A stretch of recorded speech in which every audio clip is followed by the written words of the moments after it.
चरण मिले है गुरु चरण मिले है बड़ी भाग से गुरु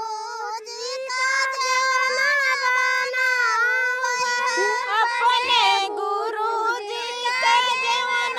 बनाओ अपने गुरु जी का जीवन बनाओ अपने गुरु जी का जीवन बनाओ गुरु थालिया मांगो भाई गुरु थालिया मांगो भाई बद्रीनाथ से गुरु थालिया मांगो भाई गुरु थालिया मांगो भाई बड़े भाग से गुरु थालिया मांगो भाई गुरु थालिया मांगो भाई बद्रीनाथ से गुरु थालिया मांगो भाई गुरु थालिया मांगो भाई बद्रीनाथ से गुरु चरण मिले है गुरु चरण मिले है बड़ी भाग से गुरु चरण मिले है गुरु चरण मिले है बड़ी भाग से गुरु जी का गेरुआ भरा अपने गुरु जी का गेरुआ भरा भाई अपने गुरु जी का गेरुआ भरा भाई अपने गुरु जी का गेरुआ भरा भाई सिया मांगो भाई गुरु गिला सिया मांगो भाई बद्रीनाथ से गिला सिया मांगो भाई गुरु गिला सिया मांगो भाई बद्रीनाथ से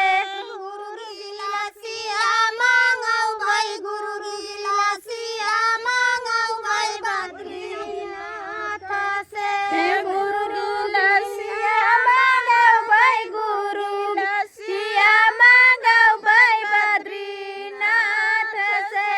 गुरु चरण मिले है गुरु चरण मिले है बड़ी भाग से गुरु चरण मिले गुरु चरण मिले बड़ी भाग से गुरु जी का बीरवा लगाऊ